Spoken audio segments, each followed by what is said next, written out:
We wanted them to be excited about learning. We wanted them to be lifelong learners.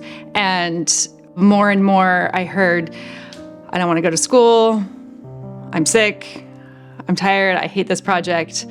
I was like, I'm forcing my kids to be and check the boxes that the school system is telling them that they need to check for their learning when they hate it. It was going against everything that I fundamentally believed in as a parent, as an educator myself. The purpose of going in and getting the exam and getting through the exam was to pass the exam so that you could get the grades and you could move on. And it really wasn't about knowing the information for use later. The effect of that kind of grading on at least my kids that I noticed was it stole their love of education and learning.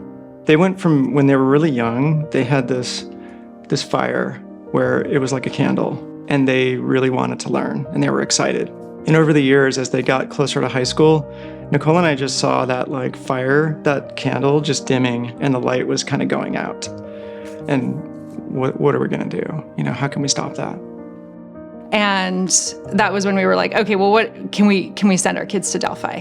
And do they want to go? I was able to attend Delphi as a kid. The entire program is aligned around empowering the kids to be able to educate themselves. It happened for me, for sure, where I went from feeling like I was a student and I was the receiver of education to someone that was responsible for the education itself.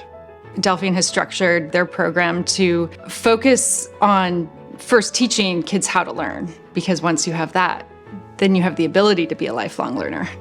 At Delphi, I never felt like failure was a failure. I always felt like failure was exposing more things that I could learn, or showing the staff and my supervisors and people supporting me how to help me, because they could see where I needed the help. Once they started at Delphian, we saw an immediate change, and it was almost too good to be true. We were just kind of pinching ourselves. They started getting really excited about learning again. They cared about what they were studying. The combination of acquiring the knowledge and then being able to use that knowledge and show what you've learned in a project of your choosing, of something that could be exciting to you, wow, that's huge. So that emphasis on knowing it and being able to use it is completely different than being able to memorize it just to pass a test. That's where I think the real magic happens in the program. I think education should be to inspire lifelong learners and to give the kids as many tools as possible that they can have in their own little toolbox that they take with them forever. Elliot and Leah can untangle or approach any subject, no matter how complex or daunting. And that's what we want, right? We want our kids to grow up into students who are always curious and always have the abilities to satisfy their curiosity and learn whatever they want to learn.